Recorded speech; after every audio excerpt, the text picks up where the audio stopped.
The CIA has been carrying out covert operations around the world for several decades. How has it shaped how people feel about the US? This week, the United States turns 250 years old. And here on the show, we're taking a look at some of the ways that the United States has interacted with the rest of the world. And one of the key ways is through the Central Intelligence Agency, the CIA. Now, intelligence agencies like to make it clear that they do a lot to protect people, a lot that they frankly cannot even talk about. But the CIA also has a reputation for covert plots, thanks to a man by the name of Allen Dulles. He's what we describe as one of the founding fathers of the CIA. He's not a household name, but if he was still alive today, he'd have some questions to answer about the United States' impact on the world. Stick with us for the hidden history of the CIA. From the BBC, I'm Tristan Redman in London. And I'm Asma Khalid in Washington, D.C. And welcome to The Global Story on YouTube, our show about where the world and America meet.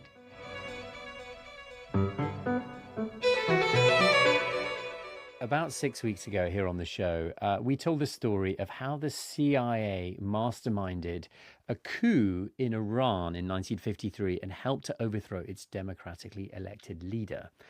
And we learned in that episode that the coup turned a lot of Iranians against the United States for decades to come and helped to create the situation that Iran finds itself in now. Behind that coup in the 50s, we also learned, was this quite colourful man called Allen Dulles, who we mentioned just now. The official purpose of the CIA at its beginning was to collect, analyse and disseminate foreign intelligence vital to US national security. There was no mention of covert operations, but when Allen Dulles took over the CIA as its first civilian director, he transformed it from a classic information gathering government agency into a vast covert network that intervened in the running of other countries.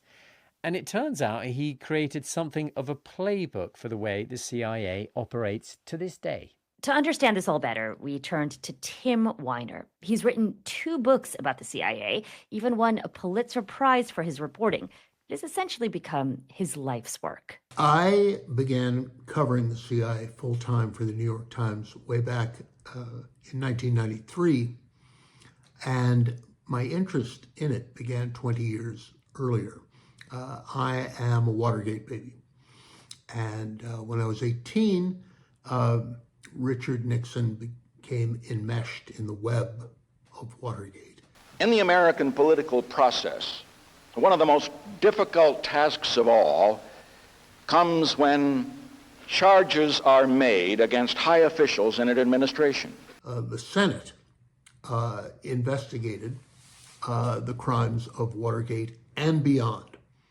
And their report, which came out 50 years ago on America's 200th birthday, said, among other things, that the CIA had spied on Americans in violation of its charter, had conducted mind control experiments with LSD and other drugs for 20 years, had opened Americans' mail, and had infamously conspired to assassinate Fidel Castro, Patrice Lumumba, the duly elected leader of Congo, and engaged in crimes which you cannot allow a secret intelligence service to commit in an open democracy. So my fascination with CIA really begins 50 years ago, and I'm still fascinated. Tim, can you begin by just walking us through when and why the CIA was initially founded? What was its mandate? The United States, in the immediate aftermath of World War II, bestrode the world like a colossus. It was the only superpower. The sun was setting on the British Empire. Great capitals around the world were in rubble, in ruins.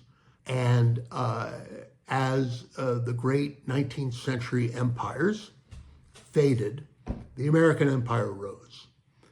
A superpower needs an intelligence service to tell the president what is going on in the world, to gather intelligence through espionage. That was the idea at the beginning. But you have to remember this. The United States had never had a civilian peacetime intelligence service at all. The Russians had been at this since Peter the Great. The British since Queen Elizabeth I, and the Chinese since Sun Tzu wrote The Art of War 26 centuries ago. We had no idea what we were doing when the CIA was founded. Everything they knew they had learned from the British Special Operations Executive during World War II. Let's remember what was going on at the time. Stalin was heading west, and there was no telling where he would stop. The idea that the CIA could operate behind the Iron Curtain, the way that American and British commandos had operated during World War II, was a fatal illusion. Well, Tim, the man who was behind that idea that these covert operations were absolutely vital to the success and future of the CIA was a man that you've written about extensively, kind of the father of the early CIA in some ways, I guess. And his name is Alan Dulles. Why was he so important at the outset of the agency? Alan Dulles was a devious man, a serial adulterer, and a man who did not always tell his superiors, up to and including the President of the United States, what he was up to. He had been a junior diplomat and a sort of amateur spy in Switzerland during World War I. And in 1947, at the foundation of the CIA, in which he was instrumental because he testified to Congress at a closed-door hearing with armed guards guarding the chamber in Congress, that the CIA would be an organization that a few hundred people could run. It would be engaged in the gathering and analysis of intelligence. There was no mention of covert operations. There was no mention of overthrowing governments or running paramilitary operations behind the Iron Curtain.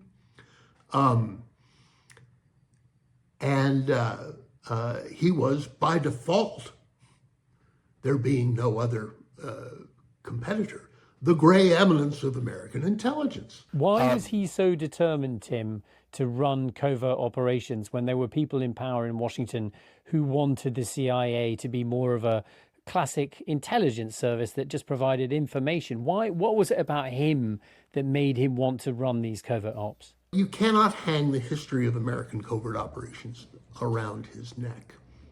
Let us recall that the fear, in addition to the ignorance of what the other side was up to, and the secrecy that enveloped the CIA, this toxic cocktail of secrecy, ignorance, and fear, was not unlike what life was like here in the United States after the September 11 attacks 25 years ago. In 1950, the Korean War broke out. Shortly before that, the Americans discovered that the Soviets had the bomb. Tim, this early stage of the CIA, you can see how some of the conspiracy theories that we now hear about the CIA may have had their roots in this period. I mean, you're talking about moments when the CIA was trying to drop people behind enemy lines, interfere with the politics and society of adversary nations. But there is one other thing that you've written about in this era, which I find fascinating, which is this thing, Operation Artichoke, which began in the early 1950s. Dulles was involved in that. It was an attempt very much so to find out if the CIA could work out how to control people's minds by giving them LSD and other drugs. What exactly was Operation Artichoke, and did it launch 1,000 conspiracy theories? Well, the reality is much more bizarre and terrifying than any conspiracy theorist could devise. During the Korean War, the CIA, realizing against its will almost that it was being played and deceived by double agents, that is, someone who says, hello, I'm a Russian and I would like to defect and work for the CIA and I have all this interesting information to impart. But the guy is controlled by Moscow the entire time.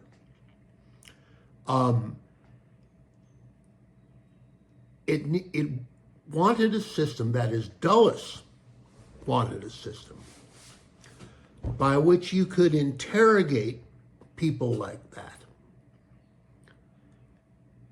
and know with a degree of certainty that they were telling the truth. And during the Korean War, Russians, Chinese, and others were taken to secret prisons that were established and controlled by the CIA and tortured and given drugs, heroin, LSD, speed, methamphetamine, downers, phenobarbital. And what Dulles was in search of in this program that eventually evolved into a domestic program codenamed MK Ultra, he was looking for a truth serum.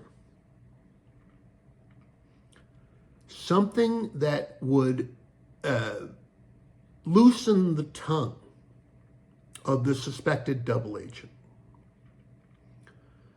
This went on for 20 years. In one phase of this, during the 1950s, federal prisoners in the United States were given LSD for 77 consecutive days. And at the end of this horrific experiment, I mean, they came to a conclusion that there was only one drug that could really loosen the tongue, and that was alcohol. And everybody knew that already. And when the jig was up 20 years later, in the 70s, in the midst of the Watergate crisis, Richard Helms, then the director, tried to destroy every record pertaining to MK Ultra. He missed a few.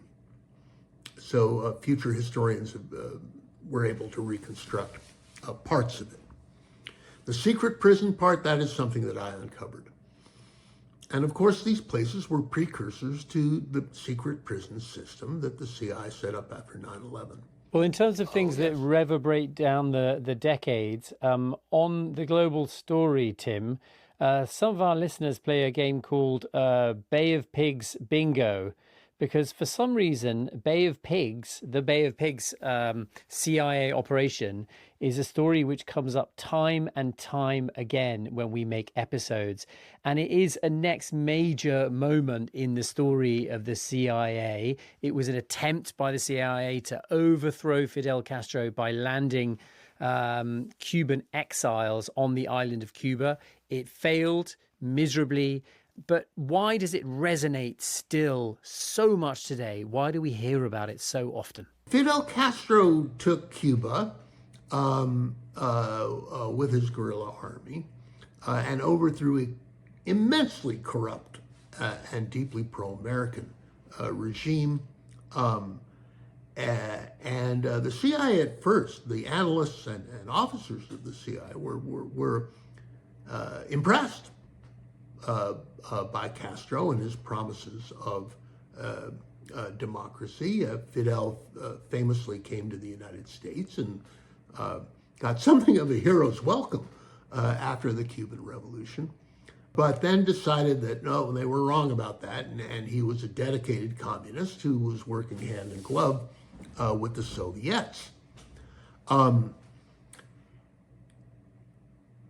Allen Dulles first convinced President Eisenhower, whose 8 years in office were coming to an end, and then the newly inaugurated 43-year-old President John F. Kennedy, who took office in January 1961, that this would be child's play. The CIA recruited several thousand Cuban exiles, trained them up in Guatemala, and launched a military attack. Eisenhower assured President Kennedy, who was then less than 3 months in office, in April 1961, that he had an 80% chance of success. Well, he had a 0% chance of success because the planning of this was penetrated and understood by Cuban intelligence service. Well, the Bay of Pigs, Tim, was the end of Alan Dulles. It broke him. Yeah, so he by the end of the Bay of Pigs was no longer in charge of the CIA, and the picture that you're painting here is of an agency which sounds inept, incompetent, and largely unsuccessful. Nonetheless, the United States goes on to win the Cold War. Are you saying that by the time the Berlin Wall fell and the Soviet Union disintegrated, that the United States and the West won the Cold War because of the CIA or in spite of the CIA? Well, I think neither, really, to be honest. The Soviet Union collapsed because Soviet communism was a rotten, corrupt, vicious political and economic system. When the Soviet Union collapsed, the CIA was bereft. How are you going to be a great intelligence service without a great enemy? People were asking aloud. They were asking me, as a reporter for the New York Times, what are we supposed to do now? Well, then in August of 1998, Al-Qaeda exploded powerful truck bombs at 2 American embassies in East Africa, one in Nairobi, Kenya, one in Dar es Salaam, Tanzania. I, as the CIA beat reporter, flew out to Nairobi, saw the damage, 224 Kenyans dead, 12 Americans, including 2 CIA officers at the U.S. Embassy, dead. And more importantly, the idea that an obscure terrorist organization could pull off 2 simultaneous bombings 3,000 miles from its base, this was something new. And then the CIA mission became counterterrorism. And you see resurfacing some of the most brutal Cold War tactics, including secret prisons, including torture, and you see the CIA being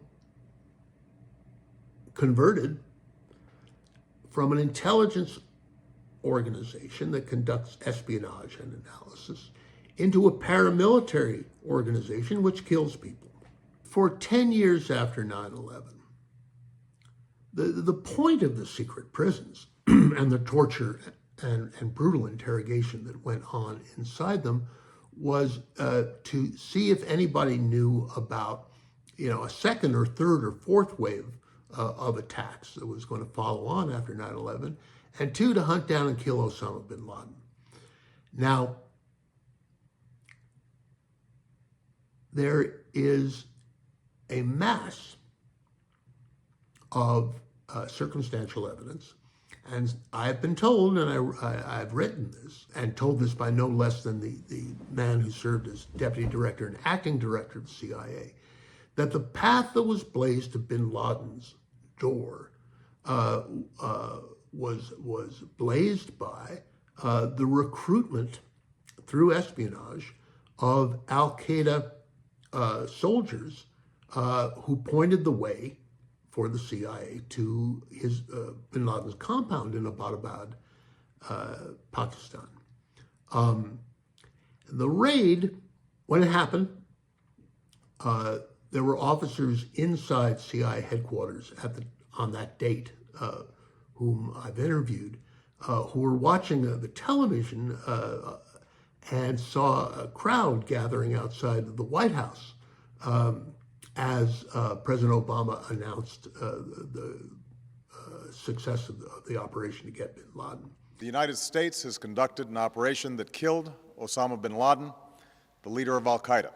And they were chanting, USA, USA, as crowds often do. And they started chanting, CIA, CIA. And one CIA officer at headquarters turned to another and said, well, this will never happen again. It was a high point for the reputation of the CIA, and justly so. When you say that this was a moment, a high water mark for the CIA, you're talking about Americans. I remember I was working in D.C. that there were cheers outside of the White House for USA. I will also say, though, Tim, I was part of our team at NPR that was the first team flown into Pakistan to report on the aftermath of bin Laden, and people thought my own colleagues were CIA agents. I mean, there is Sure. massive distrust of, let's say, a white foreigner operating around Pakistan at that time, and it did make me wonder about the reverberations that the CIA had. Well, I think that the secret prisons and the torture conducted inside them is a stain on the honor of the United States that will never wash away.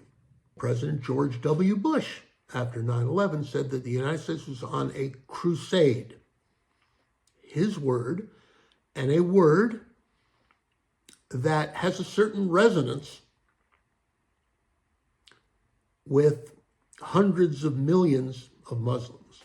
And I believe that people around the world remember that with equal clarity as they remember the killing of Osama bin Laden. What's the future of the agency, Tim? I mean, Donald Trump has sacked some 1,200 CIA staff. I mean, he has said he wants to concentrate more on domestic affairs, but it's not to say that US covert ops have not continued. I mean, we saw a successful operation recently in Venezuela. There have been strikes on boats in the Gulf of Mexico. There have been the operations in Iran, threats of intervention in Cuba. Do these kinds of foreign adventures by the United States, could they continue without the backing of the CIA, or will something else just rise up in the agency's place? You speak of the kidnapping of Nicolas Maduro as a success. Well, daring and bold operation conducted with crucial intelligence support from the CIA. The CIA was instrumental in the assassination of the Ayatollah Khamenei, the supreme leader of Iran, by pinpointing his location in the opening blow of the war. Again, a tactical success. The CIA depends on the recruitment of foreigners to provide it with secret intelligence. It depends on the willingness of Russians, Iranians, Chinese to come to an American intelligence officer and agree to commit treason against their own countries. Do you think the word of the United States will be trusted in years to come? Today, the CIA is in a real fix in the recruitment of foreign agents because nobody trusts the word of the United States. And the CIA is seen as the hidden hand. And this has been true for decades. The CIA is seen as the hidden hand of everything that nefarious that happens in the world.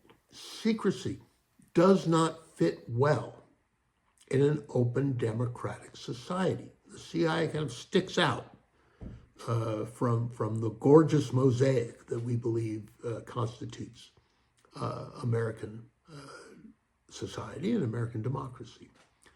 And this tension between secrecy and democracy will always be with us. It will never go away. Tim, Thank you for taking the time to speak with us and for sharing all your expertise. We really appreciate it. Yeah, Tim, it was really fantastic to talk this through with somebody who knows the CIA like maybe nobody else. Thank you.